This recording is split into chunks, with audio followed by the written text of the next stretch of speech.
So the Bank of Canada reduces its interest rate by another 0.25 basis points, dropping it down to 4.5. And the Calgary real estate market has decided to also see a price reduction of $1,300. What the heck is going on? Look at the amount of inventory that's currently in this market. Let's get into it. My name's Adam Fyfe, your Calgary Realtor. If you're looking at getting into the market, now is definitely the time to really start paying attention to what's going on with these market reports, because you're going to see a lot of interesting news articles come about over the next 2 weeks as people scream from the rooftops that the Calgary real estate market is slowing down. Is it slowing down? Yes, of course. But is it slowing down in all property types and all price points? Well, let's dive into that.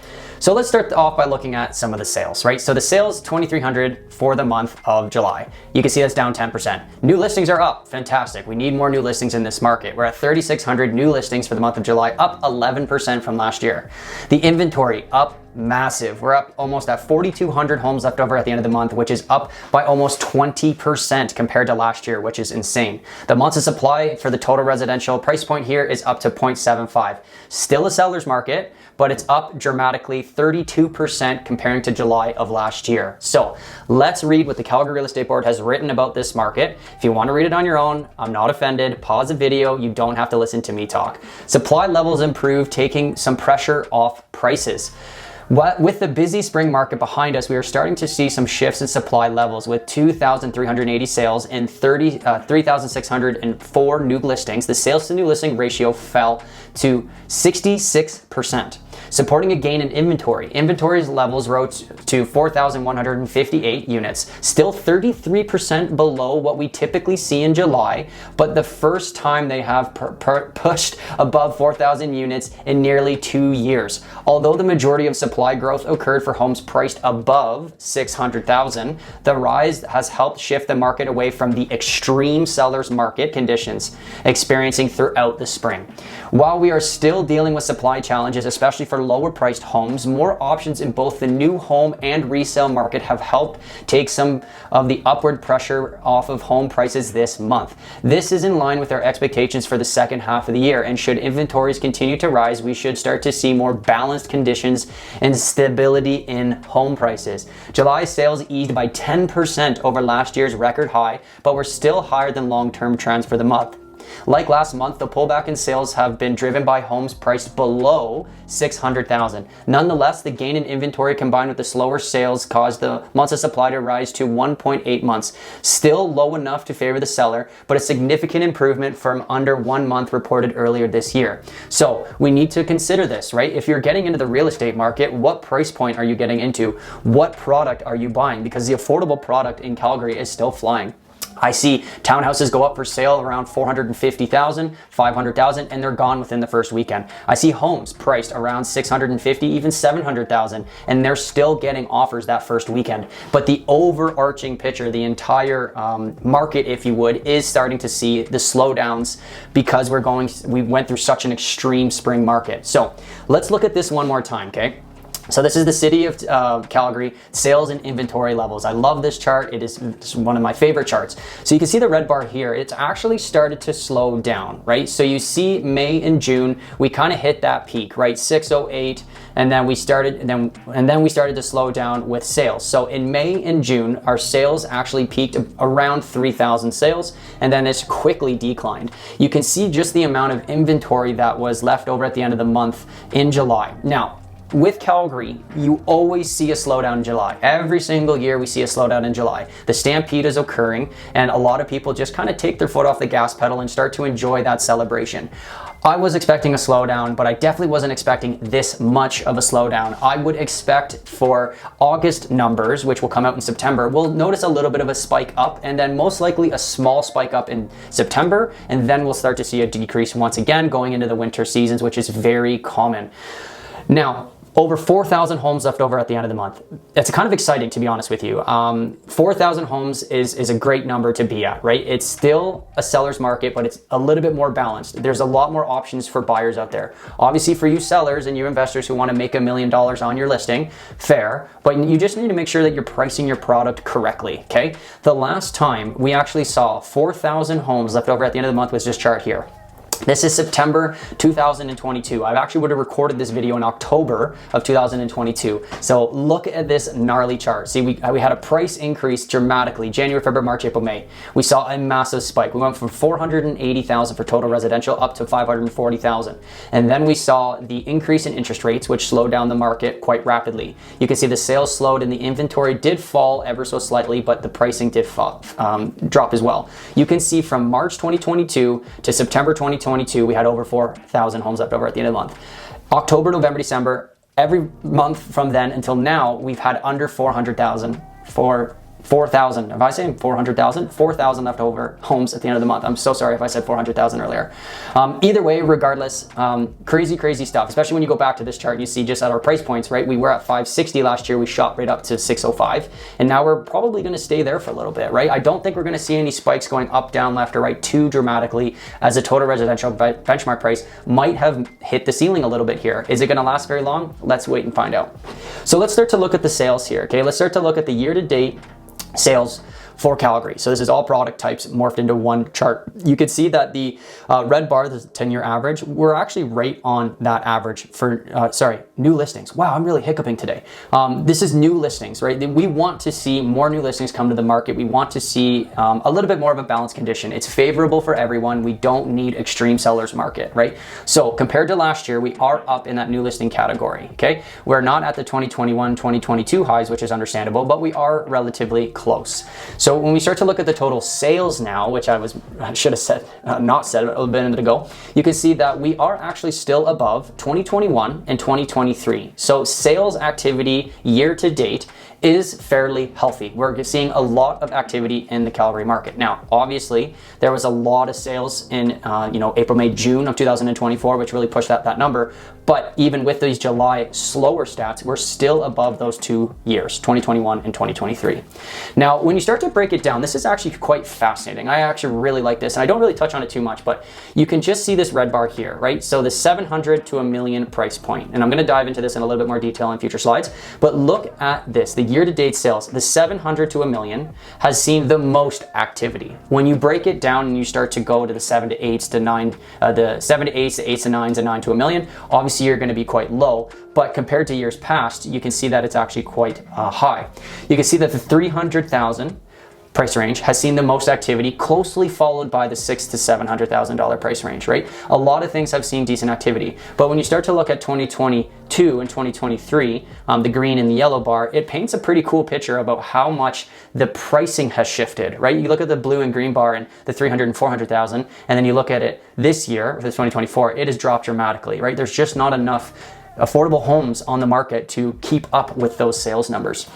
So this is where I'm trying to break down that 7 to a mil, okay? So this is total sales by price range. Obviously you see this bar here and you say, okay, well, there's a lot of activity in the 700 to a mil. I'm probably gonna start doing this every month because it is kind of frustrating, right? When you start to break it down, you see the 7 to 800,000 estimated from today at 2:30 on the 1st. It had 249 sales. Okay, that's an estimation from me pulling it off the MLS. 800 to 900, 174, and 9 to a mil, only 100, right? So if you actually broke those down, you could see that the month of July, again, favored the $300,000 price range. So if you're in that $300,000 price range, both a buyer, seller, and investor, it's probably going to be a lot of activity, right? So you see these reports, you say, oh, the market's slowing down. Yeah, it is. But when you start to look at stuff like this, the $300,000 price range had the most activity, pretty closely followed by the $600,000 price range, which had almost 400 sales in 1 month, right? So really start to make sure that you're breaking down these reports for your benefit and at least getting a general understanding of what you're getting into if you're getting into the market. So this is sales by property type. We're not going to spend a lot of time here. It's just kind of cool to see, right? You can see that city center apartments are the most active in the entire city for the month of July. This is very common. There's a lot of apartments in city center, followed by 233 sales for detached homes in South Calgary, and then 174 sales by detached homes in Southeast Calgary. Again, figuring out where that demand is and trying to figure out what that local market is doing and how that's going to benefit or affect you, right? If you're a seller in the apartment sector in downtown Calgary, yeah, you want to make sure that you're probably pricing it correctly because yes, there's a lot of sales there, but there's a lot of inventory in that quadrant as well. the detached in south-southeast, you might be able to get away with a little bit more of an aggressive strategy, just depending on what it is you're trying to accomplish. But I'll rest my case. So sales, share of citywide sales in July. So this is just a percentage. It's similar understanding of what's going on, but just breaking down the property types. Pause the video here if you want to look at this. It's kind of neat, but I'm not going to touch on it. Now, total inventory by price range. Now this is actually so fascinating to me. So this is an estimated stat from 2:30 on August 1st, 2024. Okay, so again, I'm breaking down that 700 to a million. You can see that this bar obviously shows the highest amount of inventory, but let's actually break that down. 700 to 800,000, it had 400 homes left over at the end of the month. I'm not including the pendings, I'm only including what's active right now. And I just pulled this on the MLS and there was 400 homes exactly. So if you look at that, that means that the 400, the 500, and the 600 actually has more inventory currently than the 700,000. You look at the 800 to 900, you have 313. You go to a million to 900 to a million, you have 169, right? So when you actually break these numbers down in more detail, it actually paints a clearer picture than just looking at that. But when you actually put the 700 and a million plus together, you can see that it's around 1,500 homes, which is about 36-ish% of inventory. So quite a big chunk of that inventory, which is fairly common, is going to be in that higher end market. So if you're in that higher end market, you could probably play that to your advantage a little bit, right? You can, if you're a buyer or an investor, you can maybe look at some of the numbers, see how many homes are available on the market and utilize that in your negotiations. If you're a seller in that market, you just want to make sure that you're looking at the local stats in your area and not putting your home up too expensive and not having a justification behind it. The $1 million plus product, there's a lot of different features and benefits with those homes, but you have to paint that picture. A lot of the times people will just look at the market, see the year built, the square footage, and the amount of bedrooms, and then they'll make an assumption if you're more expensive or less expensive than neighbors. Obviously, when you get into that unique luxury product, you have to have good marketing to paint that picture, but that's neither here nor there. So this information is this similar information, just in a numerical value, and I really wanted to compare it from July of last year. I had a comment about someone saying, why don't you compare to other months? So here you go, Mr. Commenter. July of last year, okay, we saw 2,600 sales. This year we saw 2,300 sales. Fairly similar. Last year we had 3,200 new listings, but this year we had 36, right? So we actually have a little bit more listings come to the market, which is slightly surprising to me, to be honest with you, because I thought that a lot of the people that had to sell will or did sell, but it is good to see more people come to the market to hopefully balance out these conditions, right? The inventory, 3,500 compared to this year, 600 more homes left over at the end of the market. Again, 36% of that could be in that luxury product. So we just got to remember that. You look at the days on market, okay, we're actually like right on par. It was 23 days last year, it's 24 days this year. You look at the benchmark price, obviously there's a massive difference. You got 563,000, can't talk, versus our 606,000 this year. There's a huge gain in the benchmark price. Like, you've got to add those attributes, which I actually didn't touch on this video, but I'll get into that next video. Our benchmark price obviously is different in our average price. But when we start to look at the median and average price compared to the months prior, especially the benchmark price, look at the last 2 months, right? Did we hit the ceiling? It was 605 in May, it was 608 in June, and now we're back to 606. It kind of seems like we've hit a small ceiling here for now.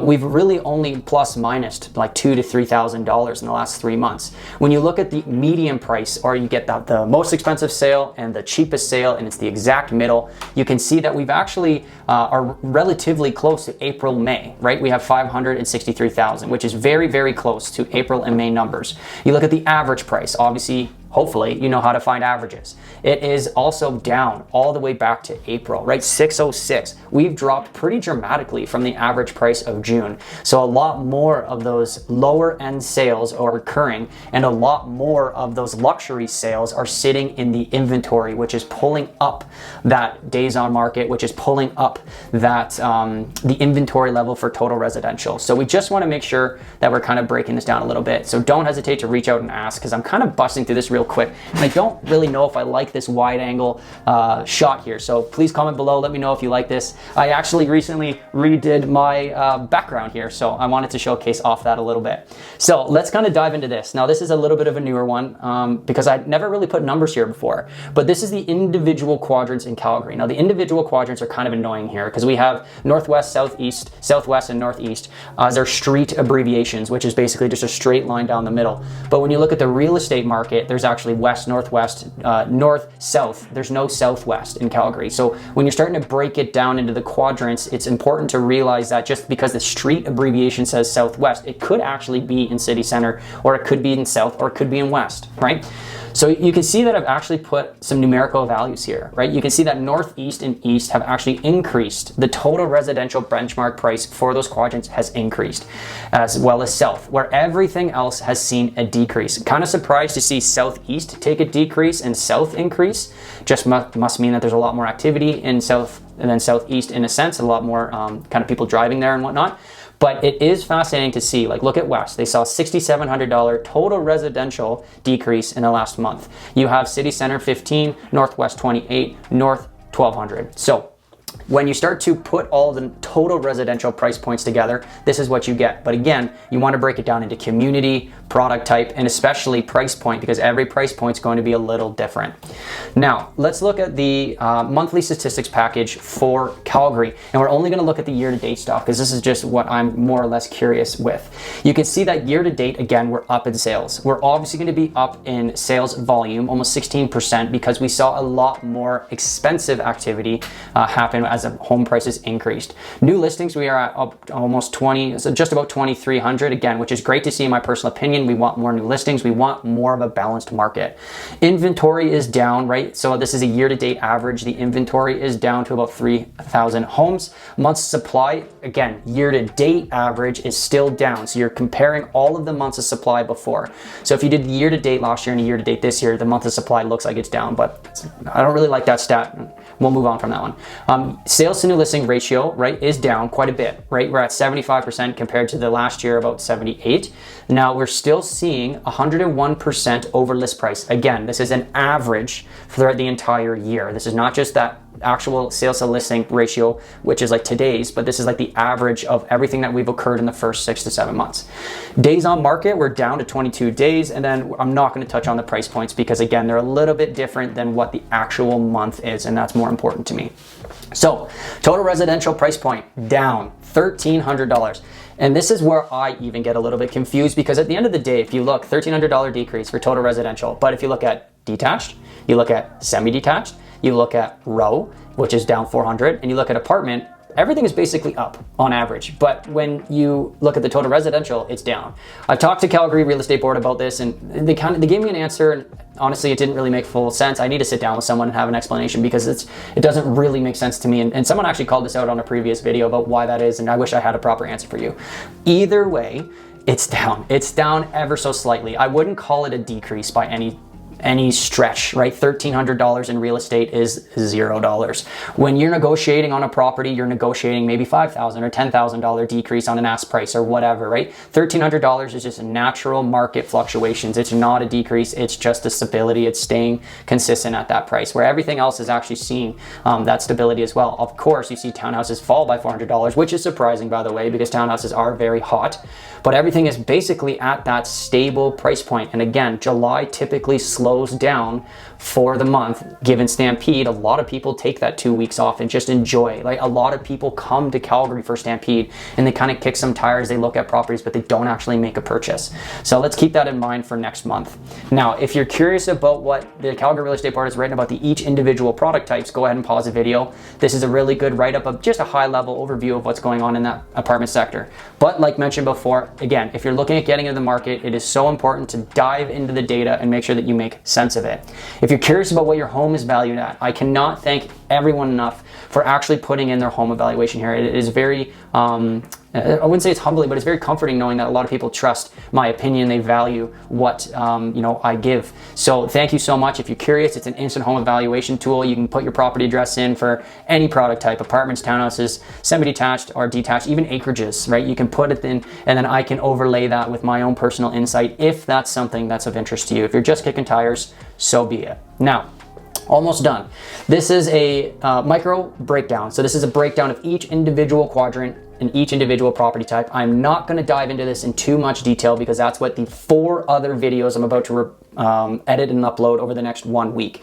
Some of the major highlights that we're seeing: West Calgary for the detached saw a $10,000 decrease, huge decrease, but you look at the month prior, it had a $19,000 increase. This is just the way that West Calgary works. With ultra luxury product and also affordable product, the number does jump a lot. We are seeing more red on this though. You can see 1, 2, 3, 4, 5, 6, 7, 8, 9 separate quadrants have seen slight decreases, right? You even see townhouses in North Calgary, for whatever reason, saw a $4,600 decrease, which is fairly surprising to me. I wasn't expecting to see that one for sure. But again, watch those individual product videos if you are curious. Now, this chart's really cool. I'm going to start touching on this a little bit more. Look at the downwards trend that we're on right now. So it's the benchmark year-over-year price change. You can see that we're on a downturn, right? So that percentage is getting smaller and smaller. We kind of capped out around 10%, but now we're kind of hovering around that 7 to 6% year over year. So we are seeing price increases still, but we're just not as aggressive as what we were. Like, look at 2022. We were at almost 18%. In mid 2021, we were at 12%. We have been year over year price increases every single month since late 2020. In early March 2023, we dipped right down to like 2% year over year, but then we shot right back up to 10% at the end of 2023. So this is something that we're going to keep an eye out on. Now, this chart's also very interesting, right? So you see the roller coaster that we're on. Look at 2021, it went up, it stabilized. It went up in 2022, it decreased with the interest rates that we saw. 2023, it went up, it stabilized, right? 2024, it went up even higher. And are we starting to stabilize? Are we going to continue to see price increases? Probably. I would put some money on it that Calgary is still going to see some price increases over the next 12 months. We do not need to freak out. We do not need to lose our shirts and go and run to the market because now we're starting to see a slowdown. That's exactly how the negative trend will start. This news outlet in the media are probably going to scream from the rooftops that Calgary real estate has slowed down, and you're probably going to notice even more inventory come on the market because now people are like, oh shoot, I should sell while the market's still high. Well, maybe not. Let's have some patience. Let's look a month or two down the road and let's see just how the market responds to this news. I want to end the video with this. Key economic indicators. Okay, this is from the Q2 report. I didn't make a video on it. It's old data. I don't really like it too much, but I will touch on it here and there. Population in in Alberta for Q2 2024 was almost 4.9 million, over 4.4% from last year.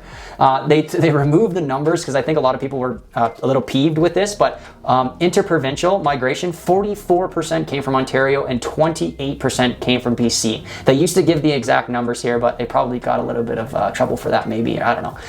Interprovincial migration was 12,000 and only 10% increase from last year. And then the international was 33,000 that came to Alberta, which was up again another almost 5% from last year. So we're seeing a lot of people move here. That is a simple supply and demand economic thing that we need to consider. Yes, we're seeing a slowdown in price point right now. Yes, we're seeing a little bit more inventory, but all of these people moving here are probably going to want to buy a house at some point or another. Until we see a mass exodus, which has happened in Alberta before, I don't think we're going to see any dramatic price decreases in this market. Now, I could be wrong, but I don't see it happening. So thank you very much. That was a long video. Thank you very much. I really appreciate everyone who stuck it through this entire thing. It's a very long video. I really don't like recording them this long, but there was a lot to cover on this one. So if you like what you see, go ahead and reach out. Thank you very much for everyone who comments and likes the video. We'll see you on the next one. Peace.